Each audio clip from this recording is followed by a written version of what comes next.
Okay, so next property, soil physical property is your soil bulk density.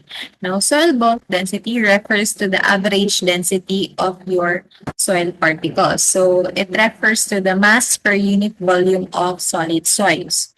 For example, your sandy soils have around 1.2 to 1.8 grams per cubic meter of bulk density. Clay and clay loams have much lesser bulk density compared to your sand soils that are around 1 to 1.60 grams per cubic meter. So, what do we mean by bulk density DI? So, your bulk density is computed as a fraction sa mass of soil.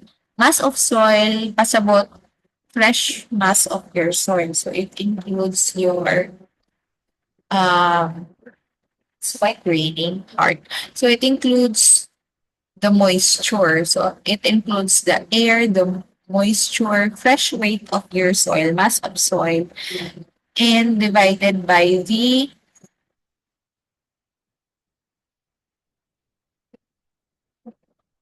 uh, the mass. It includes the mass of your soil, the katong fresh weight sa imong soil. Kunyari, gikan sa imong tawag dito, gikan sa field, you obtain the fresh weight of your soil. So it includes the air, the water, tanan components sa imong soil. Then after nimo i-oven dry ang imong soil, mo to siyang mass total sa imong soil. After nimo i-oven dry rather ang imong soil, so naugan na siya, wala na i-appeal water, wala na i-appeal other components. Usually water naman dyan ay mawala kapag i-oven dry. So after nimo oven dry mo soil, wala na imuhang mass of soil. Mga katulang dyan sa imuhang solid particles. So bulk density refers to the mass of soil divided by the natural volume or the bulk volume. Now, the bulk volume includes the spaces, includes the pore spaces. O, di ba? It includes water and air, soil air and soil water. So the more compacted your soil, the greater the bulk density value and the less porous it is. So unsa di ginapasabot sa imong bulk density o siya indication. High bulk density means compacted ang imong soil. Pasabot kung compacted ang imong soil, it makes roots hard to grow, water less difficult to drain, and less or difficult for air to circulate. Conversely, when your soil has a low bulk density, it indicates loose soil with more space for your air and water, which is better for plants. So, what are the forces that or say mga factors why there is a compacted soil? Compacted soil is brought about kapag nalabian kadaghan ang material sa soil or permi siya makompact via foot traffic or mga mechanization sa agriculture. Pwede po tillage pressure and other microorganisms. So your soil compaction is measured by your bulk density. So high bulk density indicates compacted soil.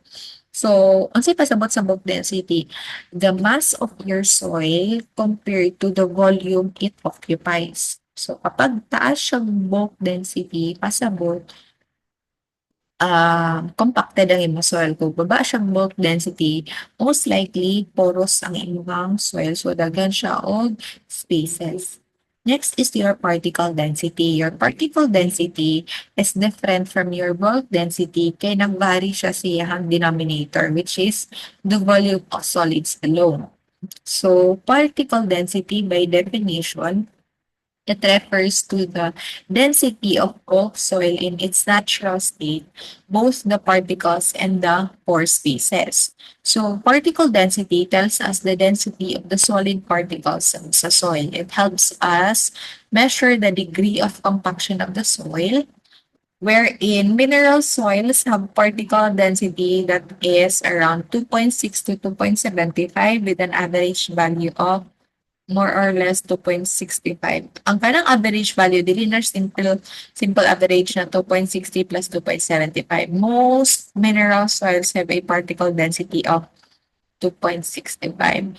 So, ang particle density, gina-compute siya gamit gyapon sa oven dried weight sa soil. So, mass of soil alone, dili apil tong fresh weight sa mga soil that contains moisture.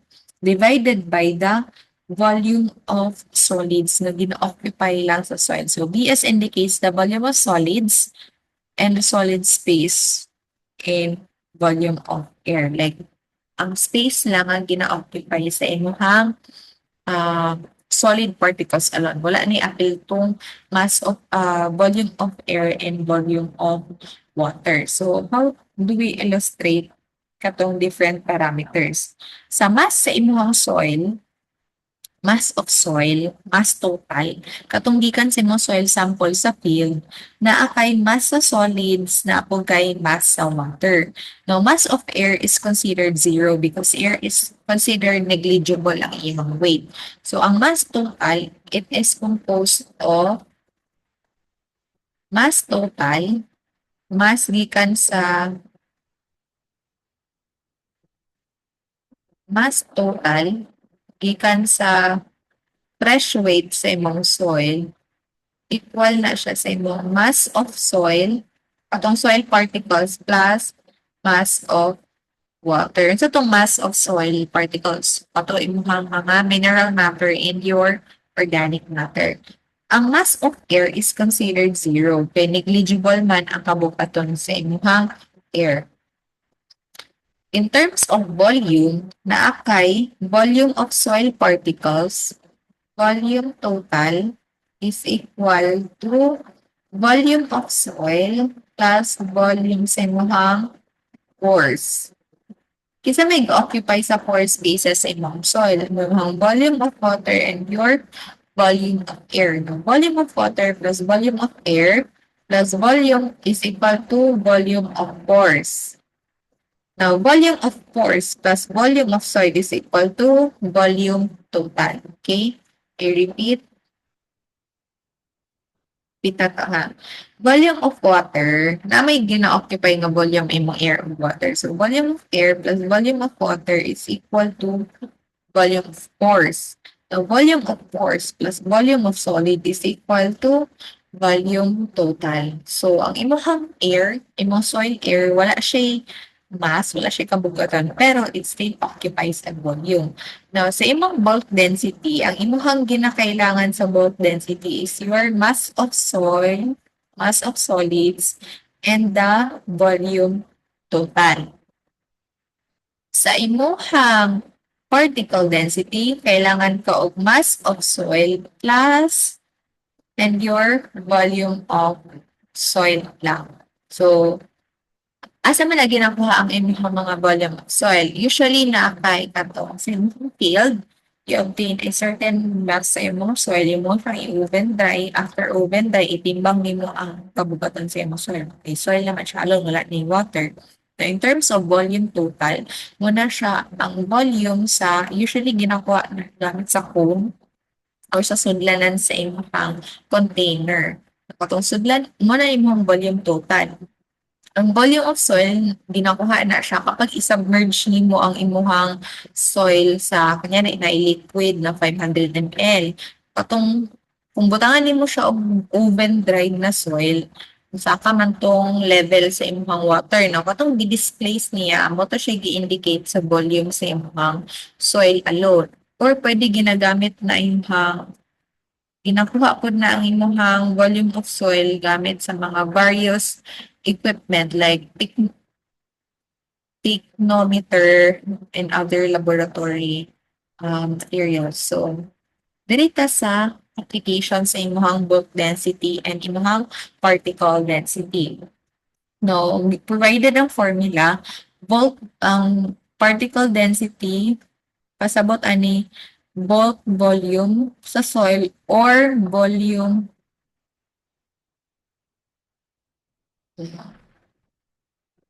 mass of soil over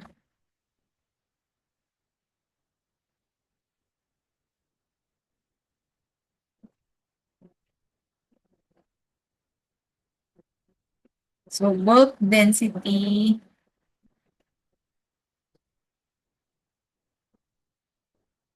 bulk density or PB is equal to mass of soil over volume total or bulk volume semi-soil. Kasi pasabot sa volume total, included ang volume of soil plus volume of air and volume of water. Now, sa problem, calculate the bulk density of a 400 cubic centimeter soil sample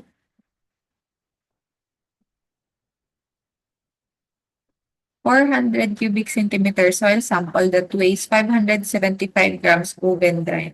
So, unsay data nimo karon na akay 400 cubic centimeter soil sample. So, pasabot kung yung tag 400 cubic centimeter soil sample, wala man gi-indicate na volume of soil. So, automatically, that is your, so given.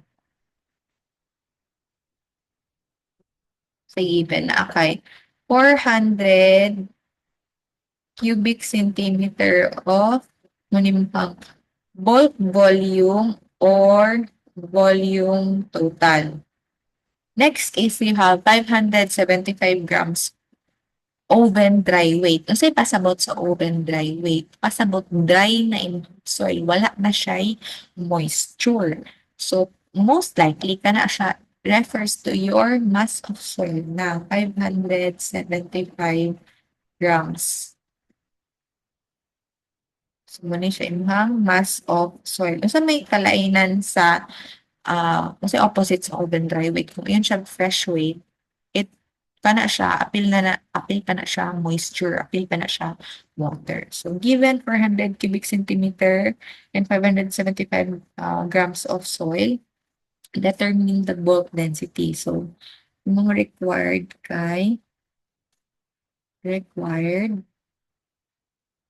solve for bulk density or ano yung bulk density. So, solution, gamit nato ning formula, bulk density is equal to mass of soil over volume total or bulk volume. So, ang imong mass of soil kay sa itong color, your mass of soil again is 400 cubic centimeters. So, 400, baliktad. 575 grams divided by volume total is 400 cubic centimeter. Is equal to, let me get my calculator. 575 divided by 400 is 1.44 or 1.4375 grams per cubic meter. So, muna siya imuhang bulk density. So, your bulk density now is 1.44 grams per cubic meter. Kaya ngayon sa problem, you have 400 cubic centimeter soil sample. Wala man niya giingon na volume of soil. So, automatic volume total na siya or bulk volume. That weighs 575 grams oven dry weight. Pasabot sa oven dry weight, wala na siya moisture, wala na siya water. So, automatically, it becomes your mass of soil. Next, sample problem. Soil scientist collects a sample, dries it, and finds the oven dry mass is 75. So, ipasabot sa oven dry mass, that is your mass of soil. So, given mass of soil is equal to 75 grams. Using a pyknometer, they determine the volume of the solid particles excluding the pore spaces is 28.3. So, giingon niya nga volume of solid particles lang. Excluded ang pore spaces. So, kasi pasabot sa volume excluding pore spaces, malamang kana na siya inuhang volume of soil. So, which is naaka sa 28.3 cubic centimeter. Calculate the particle density. So, required particle density or PS. Solution, imong formula kay MS over VS. So, particle density is equal to MS over VS. So, equal to 75 grams divided by 28.3 cubic centimeter. So 75 divided by 28.3 is equal to 2.65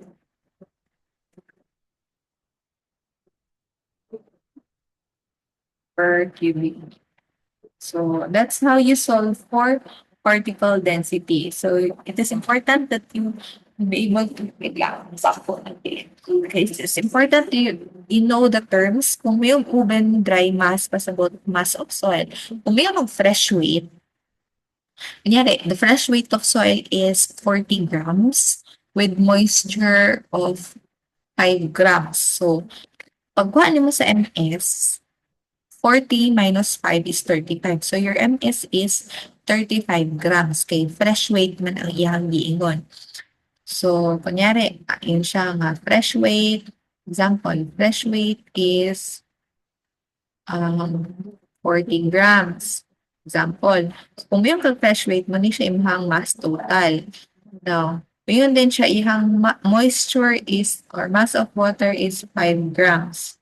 Anong kailangan man sa formula kay mass of soil? Now, you know that mass total is equal to mass of soil plus mass of water. So, pila man ang imuhang water MS karon. So, MS is empty minus M water. So, unsa man imong mass total, that is 40 minus mass of water is 5. So, mass of soil is 35 grams. So, sa problem, for example, kung may hatag og mass total and mass of water, imo man kailangan kay mass of soil kung sa mga density yung kailangan. So, imo rang bawasan imong total sa unsa kabagoton ay imong tubig para makabalo pa pilay timbang sa imong soil.